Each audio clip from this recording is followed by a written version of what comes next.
Faz um tempo quero te encontrar. Second to last day of Pride and last OVA review of the month. I missed them already. So today's anime is actually a bit of an anomaly when it comes to the lineup of BL OVA that I reviewed this month. The rest were anime that I had never seen before. This one I'm actually fairly familiar with. In fact, it's a series that I read 60 chapters of before finally dropping. Viewfinder. Fellow Mac users, does my tease make more sense now? I read the Viewfinder manga years ago, and safe to say it just was not for me, but that was before Killing Stalking and Bible Black. So I feel like with a fresher, more unhinged outlook on life, this series might deserve a second look over several years later. Will I come out of it still not caring for it? Probably. I very rarely do like a full 180 on series I've consumed, but I may have newfound respect for it in a world where light anime BL exists. Let's find her out after the synopsis. 23-year-old Takaba Akihito is a young freelance photographer who takes pride in his work and seeks to get a major scoop. After he takes photographs of the business dealings of crime lord Asumi Ryuichi, Asumi kidnaps and him, beginning a sadomasochistic relationship between them as they find themselves continually drawn to one another. Fei Long, a rival Chinese boss who blames Asumi for his father's death, takes an interest in Takaba as well, seeking a way to get revenge. This only has 2 episodes, but they're about 40 minutes each, so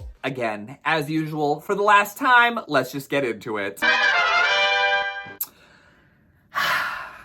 You know, so before we get to the present, I'll just reiterate the past. So I read and dropped Viewfinder in 2020. So it's been about like 6 years since I've engaged with this series in any fucking capacity. When I read it the first time, first of all, it was 2020.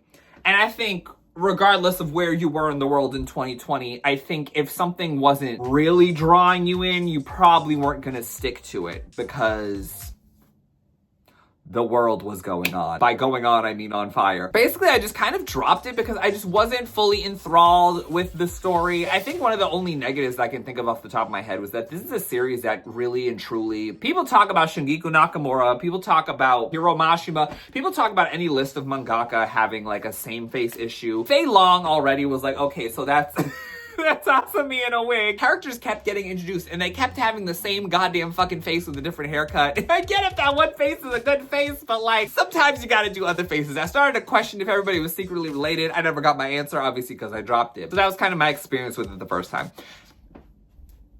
That being said, I would maybe, I feel like it's safe to say at this point, and this is not gonna be anytime soon, but I think it's safe to say that I am willing to give Viewfinder a second look. It's intriguing, it's interesting, it's entertaining. I'm very much enthralled. Great bodies, first of all. And I'm only 1 of 2 episodes in, but I can confidently say that I probably at some point will give Viewfinder a second look. Now, will that manifest as a video or just for a personal?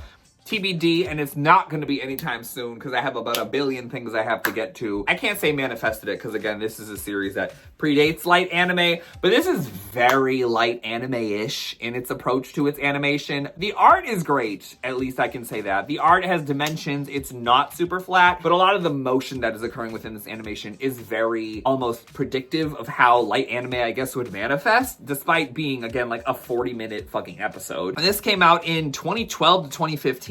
So it's like right on the cusp of like light anime starting to be a thing. That's actually fucking hysterical. In terms of like pacing, sometimes it almost feels like Makara no Danchi-esque. Obviously, like it starts with like non-con, it starts with coercion, kind of to like teach him a lesson to like definitely not get caught because this is what's gonna happen. I don't know if that's necessarily how far you want to go if you're gonna teach someone a lesson. Takaba obviously didn't deserve that. He was clearly enthralled with Takaba when Takaba jumped off the roof and shit, head patting him at the pier and shit, and I'm like, aw. Fucking Viewfinder, I can't. And Takaba's body, quite frankly, is like a masterclass in how you do good cheerleism. For those who know what cheerleism is. The Chinese dialogue, terrible. Reading the lines and not understanding the accents, and even I could tell, like, again, I don't understand any Chinese language. And the same face, I will say, is much less noticeable in the anime, so that definitely benefits the anime, even though the anime is barely moving. And just overall, Takaba, I find to be such a brat, like, such a brat. And then you had, like, the New Year's episode where he's, like, calling him drunk, and it's like, what is this relationship? It's such a mess. And I feel like it being such a mess is so enthralling, and this does have an appeal. I feel like so far, I might enjoy this the most out of everything I've watched this month. I still have 1 whole episode to go, and again, per the example of what has happened so far with me covering other series this month, is that an episode can completely flip someone's opinion. What a difference surviving a pandemic Mix on your tastes in media. I'm just gonna get into the second episode and we'll just go from there.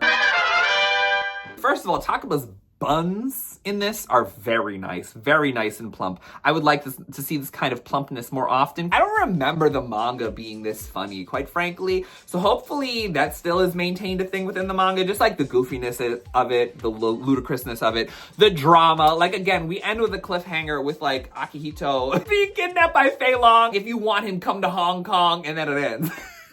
Like, that's so ridiculous. I do like love and appreciate that. Like, this is very much like BNSH-ish. That was much more goofy plot. This like has a more structured like plot beyond the I would say. With that, it was like everything is an excuse for Mochizuki to have sex. Whereas in this, it's like the sex is kind of like interwoven in like a greater plot. And like, again, one is not better than the other. Clearly, I enjoy both to a degree. It's just kind of like a distinction I wanted to make in terms of how the plot progresses itself. Another favorite moment of mine, after Fei Long had violated Akihito again, he's like planning to kill Akihito because he doesn't have any more use for him. Then all of a sudden, like Asumi appears behind Fei Long and is like, so it's not just your face that's womanly, but your character. Like, damn, what a line. Shit is so funny. And just generally their relationship is so funny between Akihito and Asumi, not with Fei Long. Fei Long is just kind of like a buzzkill at all points. They're so stupid and so fucked up. I just really appreciate them and enjoy it. This released between 2012 and 2015, which is crazy because it's easily the worst animated thing out of everything I've watched this season. But again, this is another instance of envisaging.